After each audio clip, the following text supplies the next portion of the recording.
যে গরম পড়েছে, গরমে খাওয়ার স্বস্তি ফেরানোর জন্য পছন্দের টমেটো দিয়ে টক ডাল আর তার সঙ্গে ছোটো আলুর ভর্তা বানিয়ে নিলাম।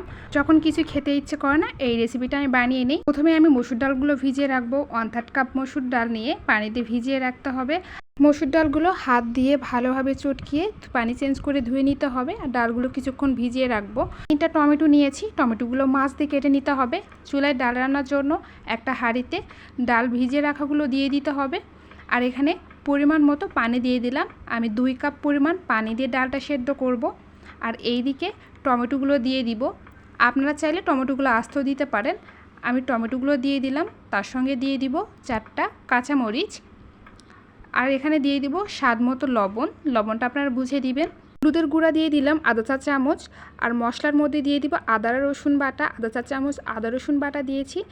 আর একটা দারচিনি আর একটা এলাচ দিয়ে দিলাম। আর একটা তেজপাতা দিয়ে দিব। ঢাকনা দিয়ে ডালগুলো সেদ্ধ করে নিব। আর এইদিকে চুলায় প্যানে ছোট আলু পরিষ্কার করে নিয়েছিলাম, সেগুলো দিয়ে দিলাম। একটা রসুন আর বড় সাইজের একটা পেঁয়াজ কেটে নিয়েছি, সেটা দিয়ে দিলাম। আর তার সঙ্গে কাঁচামরিচ 6টা দিয়ে দিলাম। আর এখানে পানি দিয়ে সেদ্ধ করে নিতে হবে। আলু সেদ্ধ করার জন্য যতটুকু পানি প্রয়োজন ততটুকু দিয়ে দিবেন। আর 1/4 চা চামচ হলুদ দিয়ে দিলাম আর সামান্য লবণ দিয়ে আর একটু নেড়ে মিশিয়ে ঢাকনা দিয়ে সেদ্ধ করে নিতে হবে। আর এইদিকে আমার মসুর ডালগুলো সেদ্ধ হয়ে গিয়েছে, ঢাকনা দিয়ে উঠিয়ে নিচ্ছি। অনেকেই বলতে পারেন যে মাটির ঢাকনা দিয়ে রান্না করতেছি কেন? গরমে মাটির ঢাকনা দিয়ে রান্না করলে হাতে গরম কম লাগবে। টমেটোগুলো সেদ্ধ আর ডালগুলো যখন ফেটে যাবে, এই পর্যায়ে আমি একটা ডাল ঘুটনির সাহায্যে ভালোভাবে ঘুটে নিব। টমেটোগুলো আস্ত রাখবো না, টমেটো আর ডাল খুব ভালোভাবে ঘুটে নিতে হবে। 2 থেকে 3 মিনিট এভাবে যদি ডাল ঘুটনি দিয়ে ঘুটে নেওয়া যায়, দেখবেন যে টমেটো আর ডাল সব কিছু ভালোভাবে গলে যাবে। আর এই ডাল রান্নায় খুব বেশি মশলা দিতে যাবেন না, দেখবেন যে খেতে একদম ভালো লাগবে না। আর এখানে আমি আরও 2 কাপ পানি দিয়ে ভালোভাবে জাল করে নিব। এইদিকে আমি ডালগুলো ভালোভাবে জাল করার জন্য রেখে দিলাম। আর আলুগুলোও সেদ্ধ হয়ে গিয়েছে আর পানিগুলো শুকিয়ে গিয়েছে। এখন নেড়ে চেড়ে একটু আলুগুলো মিশিয়ে পানিগুলো শুকিয়ে নিব। আর পানিগুলো যখন শুকিয়ে যাবে, এখানে একটু টেস্ট বাড়ানোর জন্য ভেজে নিতে হবে। আর এখানে 1 টেবিল চামচ পরিমাণ তেল দিয়ে দিলাম। তেল দিয়ে ভালোভাবে সব কিছু ভেজে নিতে হবে। আর ছোটো আলুর ভর্তা বরাবরই আমার অনেক পছন্দের। আমি জাম আলুর ছোটোগুলো নিয়েছি, আপনারা চাইলে যে কোনো ছোটো আলু দিয়েও করে নিতে পারেন।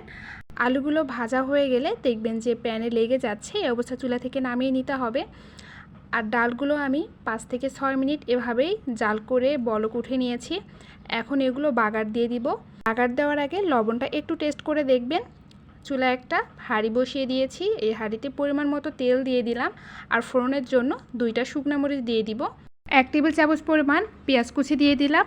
আর রসুন দিয়ে দিব 1/2 টেবিল চামচ পরিমাণ। রসুনটা আমি থেতে নিয়েছি। পেঁয়াজ রসুন ভালোভাবে ভেজে নিতে হবে। তবে এখানে আমি পাঁচফোড়ন ব্যবহার করব। পাঁচফোড়নটা আগে দিয়ে দিলে পুড়ে যাওয়ার সম্ভাবনা রয়েছে। পেঁয়াজগুলো যখন 50% ভাজা হয়ে যাবে, এখানে 1/2 টেবিল চামচ পরিমাণ পাঁচফোড়ন দিয়ে দিলাম। পাঁচফোড়ন দিয়ে ভালোভাবে সব কিছু মিশিয়ে ভেজে নিতে হবে। এইদিকে পেঁয়াজগুলো ভাজা হয়ে গিয়েছে। এখন ডালগুলো বাগার দিব।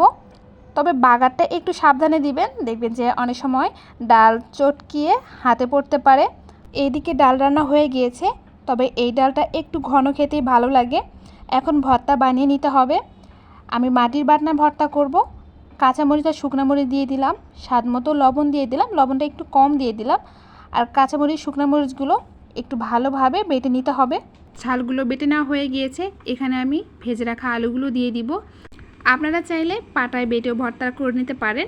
ছোটো আলুর ভর্তা হাত দিয়ে করতে যাবেন না, হাত দিয়ে ভর্তা করলে এই ভর্তা মজাই লাগবে না। আপনারা চাইলে পাটায় বেটে ভর্তা করে নেবেন। আর যাদের বাসায় বাটনা দই রয়েছে, তারা চাইলে বাটনা দই করতে পারেন। ভর্তা অনেক মিহি করে বেটে নিয়েছি। আর কোনো রকম যেন দানা দানা না থাকে, সেদিকে লক্ষ্য রেখেই বেটে নিতে হবে। বেটে নেওয়া হয়ে গিয়েছে। আর এই ভর্তা আমি কাঁচা পেঁয়াজ ব্যবহার করব। একটা কেটে নেওয়া কাঁচা পেঁয়াজ দিয়ে দিলাম। আর লবণটা টেস্ট করে আর একটু লবণ দিয়ে দিব। আর সরিষার তেল আমি 1 চা চামচের মতো দিয়ে দিয়েছি। এখন ভর্তাটা ভালোভাবে মিশিয়ে নিতে হবে। তবে কাঁচা পেঁয়াজটা স্কিপ করবে না। ছোটো আলুর ভর্তাতে কাঁচা পেঁয়াজ না দিলে একদম মজা লাগবে না। আর এইদিকে ভর্তাটাও হয়ে গিয়েছে। প্রচণ্ড গরমে যদি এরকম টমেটো দিয়ে টক ডাল বাসায় বানিয়ে খাওয়া যায়, তার সঙ্গে যদি হয় ছোট আলুর একটু চিটকা ভর্তা, তার সঙ্গে তো কোনোই কথা হবে না। আর এই গরমে তো এই ভর্তা ডাল দিয়ে খেলে ভীষণ তৃপ্তি লাগবে। আশা করছি আমার এই রেসিপিটা আপনাদের অনেক ভালো লেগেছে। এভাবে পাশে থাকবেন। ধন্যবাদ।